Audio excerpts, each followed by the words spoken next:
Ko and the Five Pirates of Mars is a 3D indie platformer developed by Chipping, Type Games, and Undercoders, and was crowdfunded on Kickstarter, which I did back, in case you see me wearing the Kickstarter backer only shirt in the game, but it was just a game that's seen premise, and I know when it was being crowdfunded, there were ads all over the place for this game. I remember seeing YouTube ads for this game, so kind of go all over the place, and I know this is actually part of a wider series, or Summer of Mara, I believe, is also a game came before this, but also in a different genre, a different style entirely, but I'm focusing on Koa and the Five Pirates of Mara here. The premise is that Koa gets a distress message from her friend Mayo, telling her that pirates are attacking the island, and while her friend initiates the message just to get Koa there for the pirate races, there are actually armed pirates ravaging the island, and asked Koa to go through the pirate trials in order to restore peace to the island. Some main controls of Koa are simple. You got a run button, got a jump button, and if you hit the run button as soon as you land, you'll do a roll, which will not only be your best method of movement,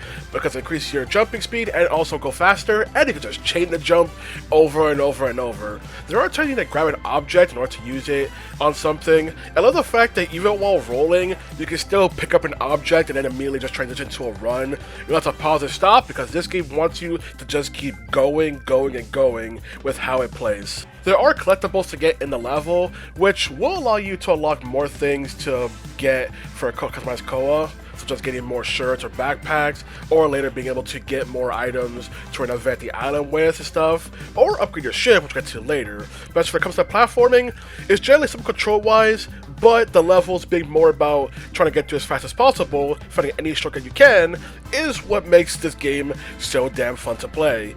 And while I know some may have an issue with the camera potentially being locked and automatically handled, I find it fine because the camera works fine, except for one level I'll get to later.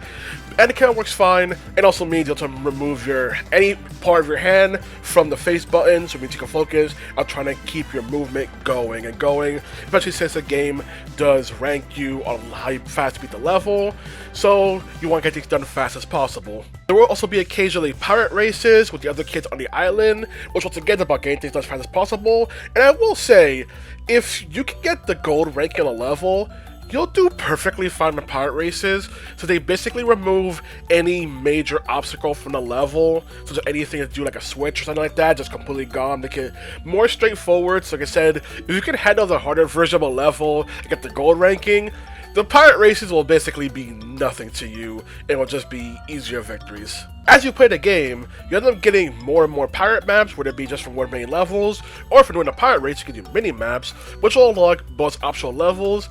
They're generally short, but to get these levels, which will reward you with items you can get for more stuff, such as upgrading the ship. The ships will be used to navigate the world, and there are some upgrades you get that are pretty cool, I think super crazy. The biggest one, probably the one that gives you a little crane so you can get stuff underwater for the underwater levels, stuff like that. But the rest are more about moving overworld. I don't really feel necessary in particular, except for like one level, which of course you have to go through some rapids or jump over some rocks. But once you get one or the other upgrade, you don't really need the other one kind of thing. So it feels kind of redundant in that sense to have both of those, but ship movement isn't the main focus of the game, so it's just waking you across levels, not anything major in this game in particular, so it's fine. I don't really do a whole lot with it, aside from, hey, here's this one new kind of level where you go pretty much using a crane to go in the water. When it comes to confronting the pirates and the boss fights themselves, the way they handle the boss fights is generally different per boss. Sometimes it can be just as simple as throwing options to the boss, sometimes it could be, oh, you need to hit switch to avoid the boss, stuff like that. And just, the way they handle the boss fights are pretty fun, especially with, I think my favorite would be the boss they handle for the ice levels in particular kind of thing. But I will say there's one boss that frustrates the hell out of me, because it is an auto-scroll level. It is the only auto-scroll level in the entire game. And a game about speed, trying to get things done fast, why would you put in an auto-scroll level that just halts your speed and everything until the camera scrolls by, on top of also trying to have a character that's super fast that can probably just accidentally jump off a ledge because of how fast and how far she goes. But another thing, while I love the role in this game, There are points where the input can be a bit too sensitive to where you can be just trying to end your roll, but still be in the very end of the animation and then doing a jump roll instead and flying further than you really want to do. But that rarely happens, but it is a thing that could happen when it comes to the roll. There's also another type of underworld level with just swimming controls, which there aren't a lot of these, but they also work well, especially since your run button instead becomes this little dash to the side you can do with Koa instead. I know they don't work as well as the full-on 3D platforming levels, but they're harmless as is, and you can still try and blitz through them entirely with the way the game controls. So they're fine. I also like that despite having like 8 or so islands with different themings when it comes to levels, there's also some islands that can just also send you elsewhere for a different level in order to do multiple things for one island. Remember, one island in particular has to go to 3 different islands that each have their own different little level theming entirely, so you can try to get more out of the mileage or try to make more variety with the levels.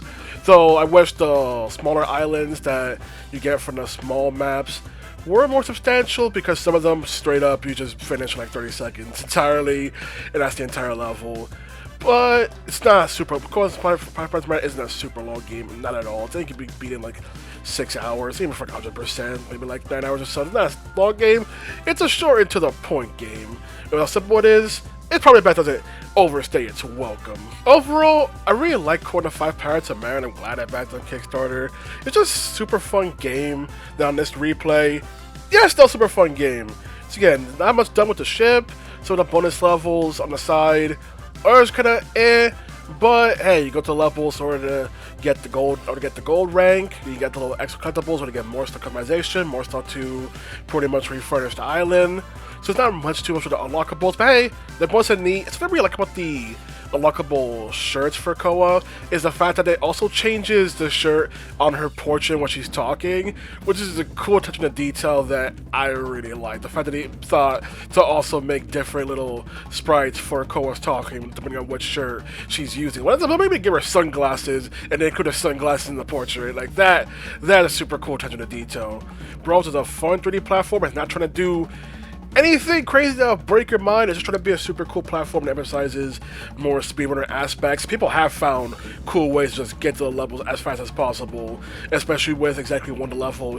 You can actually use it as a platform, surprisingly, or just, hey, it's a thing where it's like, hey, try telling this thing and wait. No, don't wait. Find your own pathway across, do it faster. That's super cool. And like I said, if you could do the gold rank stuff, then the pirate races with the kids will be nothing to you because you've already done levels faster than those pirate races have. So I wish the pirate races probably had a bit more to them, especially since they remove all obstacles on the level. But it's not the kind of game they're trying to do here. So it's a more fun, simple sport game, and it's just really cool to say that. I see people trying to compare this to like other bigger, more expensive indie platformers. People say, oh, this isn't as good as like a Banjo-Kazooie 64. It's not trying to be that. It's trying to make the comparison. Feel is completely weird. But go find a Pirates Matter. Real cool, real fun game. Glad I backed in. This playthrough, still a super cool game. That's all I gotta say. That also shows highlight people ready to explore more the indie 3D platformer scene. People say 3D platformers are dead. No, just more indie stuff, more sites so you can find cool stuff like this. So I'm glad I had to back this. Like I said,